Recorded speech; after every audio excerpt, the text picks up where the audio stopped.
নমস্কাৰ বন্ধু বান্ধৱীসকল আন এটি নতুন ভিডিঅলৈ আপোনালোকক স্বাগতম জনাইছো বন্ধু বান্ধৱীসকল এটা ভাল খবৰ আহিছে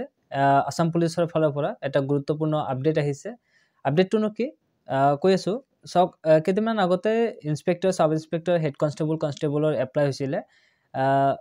এটো বিষয়ে অলপমান বিতংকম অফিচিয়েল নোটিছটো দেখুৱাই তাৰ সেই যিখিনি এপ্লাই হৈছিলে তাৰ ৰিটেন এক্সামৰ এডমিট আহি গৈছে ঠিক আছে আৰ ৰিটেন এক্সামটো কেতিয়া হ'ব 7 জানুৱাৰীত হ'ব 7 জানুৱাৰী 2024 মানে টাইম খুবই কম আছে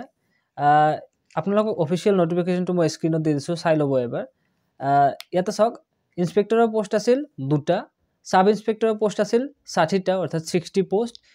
হেড কনস্টেবল আছিল 70 পোষ্ট কনস্টেবলৰ আছিল 200 post under PFI scheme of government of India মানে পিএফআই স্কিমৰ আন্ডাৰত এইটো ৰিক্ৰুটমেন্ট হৈছে মানে এটো আপোনালোকে বুজি পাব যে জি এপ্লাই হৈছিল হেতু এক্স সাৰ্ভিসমেনৰ কাৰণে আছিল আপোনালোকে জানে যেটো আমাৰ নৰমাল সিটিজেন বিলাকৰ কাৰণে যেটো এপ্লাই হৈছিল কেদিনমান আগতে তাৰ আগতে এটো এটা এপ্লাই হৈছিল সো এটো হল এক্স সাৰ্ভিসমেন সকলৰ কাৰণে যিসকলে অলৰেডি এপ্লাই কৰিছে তেওঁলোকৰ কাৰণে এডমিট ৰিলিজ কৰা হৈছে এইটো বস্তু বহুতে হয়তো কনফিউজন ক্ৰিয়েট কৰিব পাৰে বা কিছুমানে দুই এটা ভিডিও চাইছো মই কনফিউজ ক্ৰিয়েট এটা কৰিছে কিন্তু আপোনালোকে কনফিউজ নকৰিব মানে আৰু প্যানিক নহব কাৰণ সব আপুনি যদি কনফিউজ কৰে আপুনি obviously টেনশনত আহি যাব যদি আপুনি নৰমাল আসাম পুলিচত এপ্লাই কৰিছিল আপুনি এক্স সাৰ্ভিসমেন নহয় তেতিয়া হলে আপুনি যেতিয়া আপোনাৰ এপ্লিকেশন নাম্বাৰটো মাৰিব তেতিয়া ইনভ্যালিড বুলি দেখুৱাব ভুল বুলি দেখুৱাব সো তেতিয়া আপুনি প্যানিকত পৰি যাব আৰু মানে অলপ টেনশন হৈ যাব সো একো টেনশন লব লগিয়া একো নাই একচুয়ালি এটো এক্স সাৰ্ভিসমেনৰ কাৰণে হয় যিসকলে এক্স সাৰ্ভিসমেন আৰু এপ্লাই কৰিছে তেওঁলোকে এটো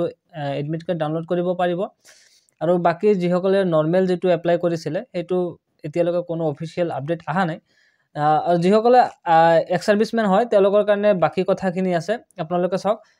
আপোনালোকৰ এক্সাম হ'ব 7 জানুৱাৰী 2024 ঠিক আছে আৰু এক্সামৰ টাইমিং কি হেড কনস্টেবল আৰু কনস্টেবল সকলৰ কাৰণে আপোনালোকৰ 10 বজাৰ পৰা 12 বজালৈ হ'ব এক্সাম 7 জানুৱাৰী 2024 আৰু আপোনাৰ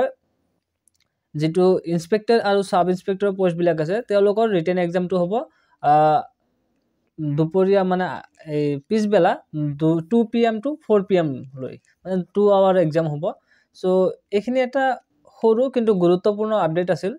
কাৰণ বহুতে এইটো বস্তু লৈ কনফিউজ ক্ৰিয়েট কৰিব পাৰে এটো আপোনালোকে ক্লিয়াৰ হৈ লওক যে এইখিনি পোষ্ট যেখিনি ফিল আপ হৈছিল অনলাইন এপ্লিকেশন লোৱা হৈছিল এখিনি পিওৰলি এক্স সাৰ্ভিসমেনৰ কাৰণে হয় যেটো গভৰ্নমেন্ট অফ ইন্ডিয়াৰ পিএফআই স্কিমৰ আন্ডাৰত আউটাত মানে এখিনি ৰিক্ৰুটমেন্ট কৰোৱা হয় ঠিক আছে সো কোনো কনফিউজ নহব বাকি যিসকলে এপ্লাই কৰিছিলে এটো এইবিলাক পোষ্টৰ কাৰণে তেওঁলোকে এডমিট কাৰ্ড ডাউনলোড কৰি প্ৰিপাৰেচন লওক কাৰণ টাইমটো নাই আৰু সো এখিনি আছিল সৰু আপডেট ভিডিওটো যদি ইনফৰমেটিভ লাগি থাকে এটা লাইক কৰি দিব আৰু ৰিকুৱেষ্ট থাকিব যদি চেনেলটো সাবস্ক্ৰাইব কৰা নাই প্লিজ সাবস্ক্ৰাইব কৰি দিব থ্যাংক ইউ লগ পাম আন এটি নতুন ভিডিওত